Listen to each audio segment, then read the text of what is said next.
What's up guys, Phoenix here. This video is going to be yet another OCG deck profile / discussion video because there are a lot of different deck lists that have come out of the OCG in the past weekend due to the multiple tournaments that have been coming out, and they're all very different and all very interesting in terms of what they are. Now this one is going to be on one of my own personal pet projects, favorite pet projects as of late, Deskbots. I really love how this deck functions.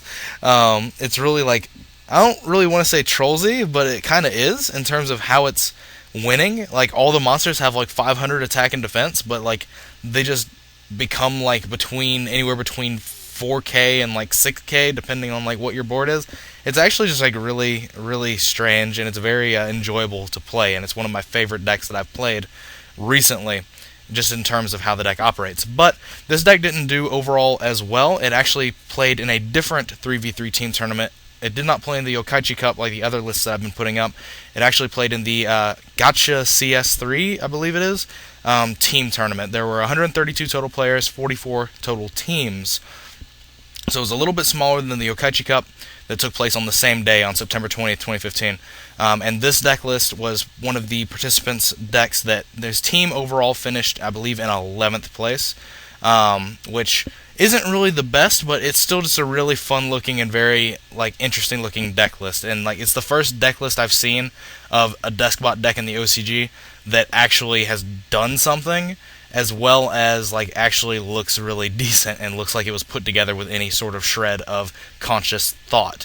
So into the deck list we go. 1 copy of Deskbot 1, 3 copies of Deskbot 2, 3 copies of Deskbot 3, 3 copies of Deskbot 4, 3 copies of Deskbot 5, and 3 copies of Deskbot 6. Very standard, very interesting. I was wondering why he didn't play a second copy of 1, but I mean, I can understand it as well, simply because like the card is a brick, because it's very hard to get out of your hand.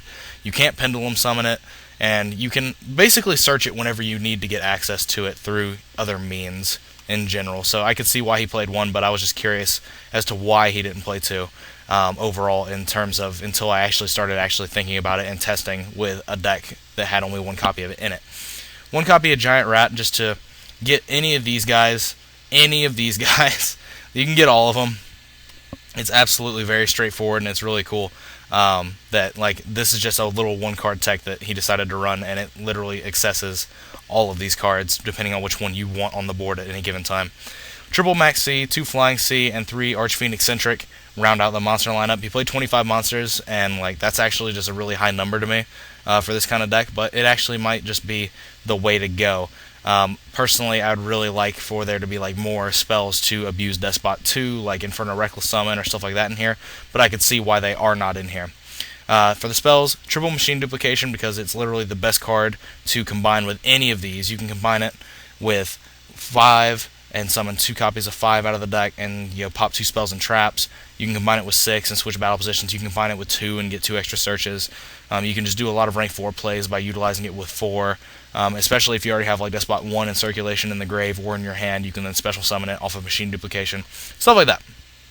All of these things can be very relevant, and they can all come up. This card is very much the best card in the deck, in terms of it literally hits all of these and gets you some form of advantage off of them.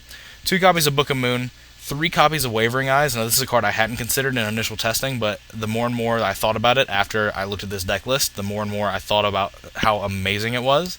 Because 1, you can search MST via Arch-Phoenix-centric, but you're going to be blowing these guys up, and they're going to be triggering, adding guys back from your graveyard to your hand, and special summoning guys from your graveyard. And that's actually really big. Like, Wavering Eyes by itself, popping 2 or more Pendulum Scales, is already a huge advantage swing in terms of your tempo and nonsense like that. But popping these that have effects when they get destroyed in the Pendulum Zone also just really makes this card really shine. And like, I don't know why I didn't think about it before in terms of actually trying to test it, but it's definitely a 3 of in this deck in my eyes at this point in time, because the card is literally amazing in terms of what it does with interactions with 5 and 6, and it loads your extra deck up to get you into more of your massive pendulum summons that will get you places that you need to be. But 1 copy of Harpy's Feather Duster. I tripped well over my tongue on that one.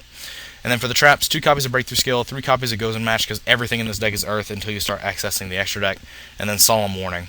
And Goes Unmatched is just a really cool, it's a really good like lockdown-ish card that doesn't actually do much to you, because your deck is capable of spitting out huge beaters that can get over anything without having to access the extra deck.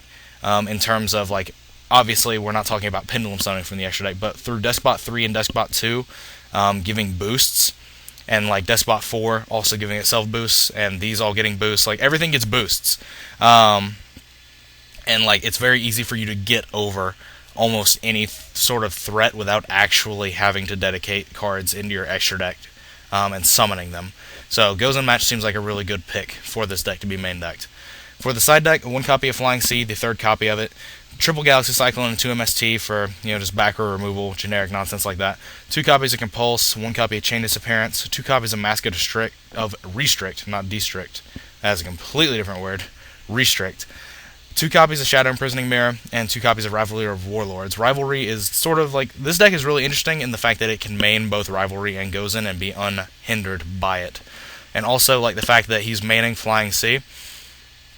If he puts a Flying Sea on his opponent's side of the field, then kills all of the other monsters through Deskbots, which is very easy to do, he can then flip Goes Unmatched, and like say he's playing against a deck like BA or Tellers, now they cannot summon anything else but Earth. They cannot attempt to special summon anything else. So that is something interesting. It's an interesting little interaction that I could see coming up, and like it honestly would be really, really interesting if it did come up, and it'd be really cool to watch happen. But anyway, for the extra deck, 1 copy of Herald of the Arclight, 1 copy of Old Entity Cthulhu. What this card does, if you're unfamiliar, it's 1 tuner plus 1 non-tuner monster. It's 2200, level 4. If this card is synchro summoned, you can return all rank 4 Xyz monsters on the field to the extra deck. If this card is used as a fusion material monster for a fusion summon, draw 1 card. An Xyz monster that was summoned using this card as an Xyz material gains this effect: draw 1 card. So basically, if you fuse off or Xyz off with this card, you get to draw a card. When it's summoned, it puts all the rank 4s back into the extra deck, so it can bounce boards of rank 4s just happening. And it's also just an easily accessible card through Deskbot 1, and it being a level 4 synchro. For other synchros, Catastor, Naturia Beast, and Barkion, because this deck is all Earth and it can make these cards rather easily. 1 Metaphys Horus, 1 copy of Trishula, because it is legal in both the OCG and the TCG now, and then 1 copy of Deskbot Jet. Now, this card is really cool. It's very interesting in what it does. It's basically an accelerant for the engine, because you can just destroy Deskbot cards that you control at will and special summon Deskbot monsters from your deck, and then the cards you're going to be destroying usually are 5 and 6, thus further fueling their abilities as well, which is really neat. It definitely has a wonderful dynamic for this deck, and then it also functions as a pseudo Scrap Dragon by targeting a Deskbot card you control and 1 other face-up card on the field and destroying those cards. So again, gaining pluses off using 5 and 6 to destroy cards, and it's a level 10 synchro, which may seem a bit high, but it's very easy to get into because of the way this deck operates and swarms. But for the rest of the extra deck, for the Xyz portion, 1 copy of Sky Cavalry Centauria, 1 Herald of Pure Light, 1 Gear Gigant X, 1 Abyss Dweller, 1 number 106 Giant Hand, and then Cyber Dragon Nova and Cyber Dragon Infinity. And now Tellar Knight Ptolemaeus has been banned in the OCG as of this list that they just received, but this deck can still make, this deck is one of the few decks in the format that's still able to make Cyber Dragon Nova and Infinity plays happen, because it can Pendulum Summon 2 copies of Deskbot 5 out, or it can just machine dupe 2 copies of Deskbot 5 out, and then overlay them into Cyber Dragon Nova and then stack Infinity on top of it, because Nova just requires 2 level 5 machines, and that's what Deskbot 5 is. And then you'll be able to recur those Deskbot 5s going to the graveyard off Xyz materials with Deskbot 6's Pendulum effect, and when it's destroyed, add a Deskbot card from your grave to your hand. So overall, the deck has a very nice cohesive feel. I really like this deck. I definitely want to test a bit more with it in the future, because Deskbot 06 will be coming out in our next set, as well as I believe Deskbot Jet comes out in our next set as well. So the deck will finally have all of its cards that I'm aware of, and the deck is definitely very solid. The deck is very good. The deck can make OTKs happen out of nowhere. It does have some typical little flaws, simply because of the deck has to use multiple cards in turns. Like if you have like 2 actual engine cards, you're not going to be doing much, but that's the same problem that decks like Shaddolls and Necros have. So I don't think that's going to be that big of a factor on whether or not this deck sees success or not. This deck can very easily come out of nowhere and kill you before you know what's happening to you. and that's really something that I really think is refreshing in the game, because it's not actually trying to buster wins out of you by like floodgating you out. No, it's literally trying to 1v1 you, and it's just trying to do it as quickly as possible and just punch your lights out as quickly as it can, to be completely blunt. But essentially, that is all for this video. As always, guys, comment, rate, subscribe, like the video if you like the content I'm producing and want to support my channel's growth now as well as in the future. Definitely drop a like on this video if you like these kind of videos I'm doing and want to let me know to continue doing them, because every like that I receive will definitely just let me know that you guys like these types of videos, these general OCG deck lists, discussions of some card choices and nonsense like that. Things, whatever I do in these videos, I don't even know. But links are in the description as usual. My Facebook pages, if you want some general discussion with me one-on-one, you can go to either of those links and talk to me through there. That's going to be the most reliable way to get in touch with me if you're looking to do so. Clicking that if you have not, I'd greatly appreciate it. It helps make money, and there's no reason to lie to you guys about that. But as usual, I would not be offended nor take it personally if you decided not to do so.